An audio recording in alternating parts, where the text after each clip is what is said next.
Filho e do Espírito Santo. Amém. Louvado seja o nosso Senhor Jesus Cristo e honrada seja sua Mãe Maria Santíssima. Seja bem-vindo a mais uma semana de partilha aqui no canal. E se você ainda não conhece o nosso canal, eu te convido a conhecer e a ouvir os outros vídeos que temos postados aqui no YouTube, tá bom? Quem sabe em algum deles Deus fale ao teu coração. Hoje estamos vivendo na igreja a 24ª semana do tempo comum e a segunda leitura de hoje é a inspiração para a nossa breve partilha aqui no canal. Ela está na primeira carta de São Paulo a Timóteo. Nós não vamos ler toda a leitura, né? Vamos ler só alguns versículos, mas vamos pedir que o Espírito Santo nos ilumine nessa partilha e que ela seja frutuosa para todos nós. Bom, primeira carta de São Paulo a Timóteo, capítulo 1, nós vamos ler o versículo 15. Eis uma verdade absolutamente certa e merecedora de fé. Jesus Cristo veio a este mundo para salvar os pecadores, dos quais eu sou o primeiro. Aqui, São Paulo vai dizer a Timóteo, reconhece para Timóteo que ele tem certeza, uma certeza inabalável, certeza absoluta, que Cristo veio para salvar os pecadores. Não veio para os santos, como ele mesmo disse no Evangelho, veio para os pecadores. Mas São Paulo, sendo já aqui aquele que está falando em nome de Cristo, formando comunidades, né? Ele diz para Timóteo, sou eu, o primeiro desses pecadores.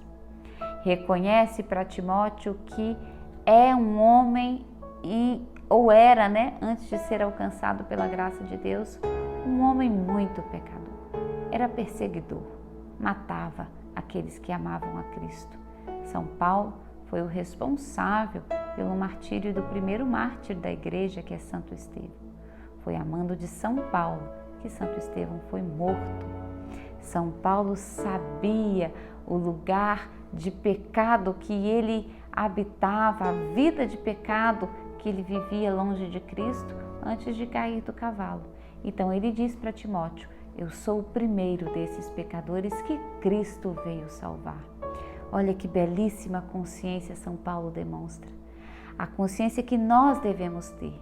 Cristo veio para os pecadores, veio para mim. Eu sou uma pecadora, mas eu não sou uma pecadora desamparada. Eu sou uma pecadora que fez com que Cristo assumisse a nossa humanidade e morresse na cruz para me salvar. Continua São Paulo no versículo 16. Se encontrei misericórdia, foi para que em mim primeiro Jesus Cristo manifestasse toda a sua magnanimidade. E eu servisse de exemplo para todos os que, a seguir, nele crerem para a vida eterna.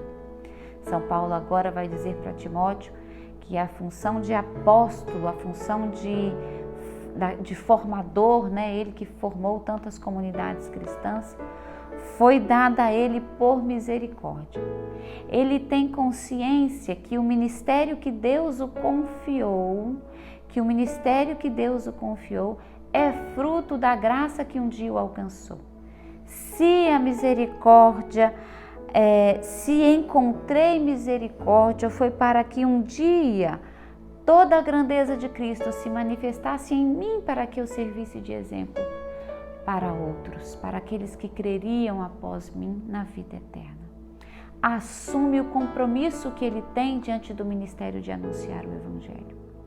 E isso é belíssimo, isso é de uma grandeza tão preciosa, porque nós precisamos entender que a misericórdia nos alcançou, realizou em nós maravilhas, nos tirou de uma vida de ignorância, numa vida de pecado, e temos que permanecer insistindo e lutando sempre, porque temos em nós uma má tendência, temos em nós a mancha do pecado original, né? Mas a graça de Deus que nos alcançou tem um propósito em nós. São Paulo assume para Timóteo que ele tem uma responsabilidade com a graça que um dia o alcançou. São Paulo diz para Timóteo: se eu encontrei misericórdia, é para que primeiro a graça de Deus se manifeste em mim e eu sirva de exemplo para aqueles que virão depois. Meu irmão, é belíssimo quando nós somos batizados, nós recebemos pela graça do batismo a missão de anunciar o Evangelho. No batismo somos profetas, mas precisamos entender que nós não podemos ser profetas de algo que não acontece em nós, de algo que não é real em nós. Olha o que São Paulo vai dizer. Primeiro, a graça e a grandeza de Deus se manifestou em mim. E depois de toda essa grandeza que me alcançou por misericórdia, é para que eu seja exemplo para outros. Para aqueles que virão a crer em Jesus Cristo depois, a seguir, depois de mim que virão crer em Jesus Cristo. O nosso batismo nos dá como missão a evangelização, mas de uma graça que atua em nós. Não podemos ter a pretensão de anunciar aquilo que em nós não acontece, que em nós não é verdade. A exemplo de São Paulo, precisamos pedir que a graça de Deus continue nos transformando todos os dias, nos tirando de um lugar de pecado e nos colocando em amizade com Cristo, para nos tornarmos também para o próximo exemplos, e não um exemplo vazio só de quem fala, mas um exemplo de quem com a vida anuncia que a graça de Deus, que a salvação de Deus é real, existe e transforma vidas. É preciso que nós entendamos que quando recebemos a graça de ser por Deus tocado, é para que em nós uma transformação aconteça e acontecendo em nós, nós assumamos a responsabilidade de anunciar o Evangelho ao próximo. Anunciar com a vida, primeiro, e se necessário for, com palavras. São Paulo vai dar a Timóteo um conselho, uma recomendação no versículo 18. Ele diz o seguinte: eis aqui uma recomendação que te dou, meu filho Timóteo, de acordo com aquelas profecias que foram feitas a teu respeito. Amparado nelas, sustenta o bom combate, com fidelidade e boa consciência, que alguns desprezaram e naufragaram na fé. São Paulo, depois de toda essa explanação, essa explicação, esse entendimento que ele dá a Timóteo, do ministério que ele tem, da função que ele tem, que todos nós temos pelo batismo, ele vai dar um conselho a Timóteo. Olha o que ele diz: sustenta o bom combate. Meu irmão, quando nós assumimos uma vida de quem quer de fato ser tocado por Deus, de ter a vida transformada por Deus, pela graça de Deus que nos alcançou, nós entramos em um combate, uma luta constante, uma luta contra nós mesmos, uma luta contra o mundo e uma luta contra os principados e potestades espalhados neste mundo.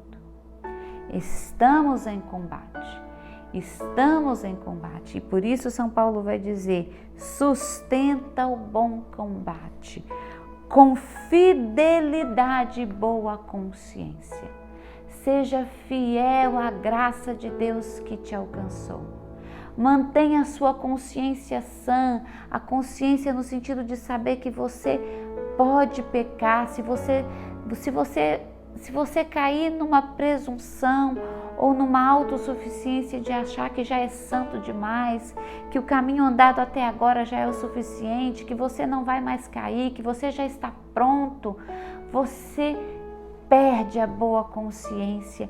E olha o que São Paulo vai dizer: alguns desprezaram a fidelidade e a boa consciência e por isso naufragaram na fé. Meu irmão, que é exemplo de São Paulo, nós possamos entender que somos pecadores, mas pecadores que foram libertos e salvos por Cristo na cruz. e que essa salvação nos dada, esse batismo, porque no batismo a nossa vida morre, a nossa vida velha morre e nasce uma vida nova com Cristo. Essa graça que o batismo nos dá de uma vida nova é para viver atuando na nossa vida, transformando as nossas realidades e transformando, nos impulsionando a evangelizar outros com o exemplo e com a vida.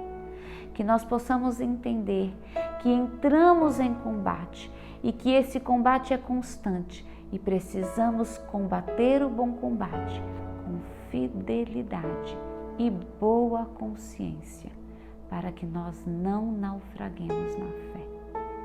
Que São Paulo interceda por nós, juntamente com a Santíssima Virgem, com São José, para que nós entendamos toda essa dinâmica desse processo tão lindo que São Paulo tão bem conheceu, tão bem viveu e por isso é para nós até hoje um grande sinal luminoso.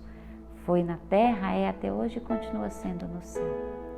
Se você assistiu esse vídeo até agora, eu te peço para nos ajudar a evangelizar, deixando aqui a sua curtida, seu comentário, compartilhando, se inscrevendo no canal se você ainda não o fez. Que Deus nos abençoe, que nós possamos tomar consciência da graça que nos foi dada no batismo e, seguindo a recomendação de São Paulo, manter o bom combate com fidelidade e boa consciência. Que Deus nos abençoe pela intercessão de Nossa Senhora, de São José e de São Paulo. Em nome do Pai, do Filho e do Espírito Santo. Amém.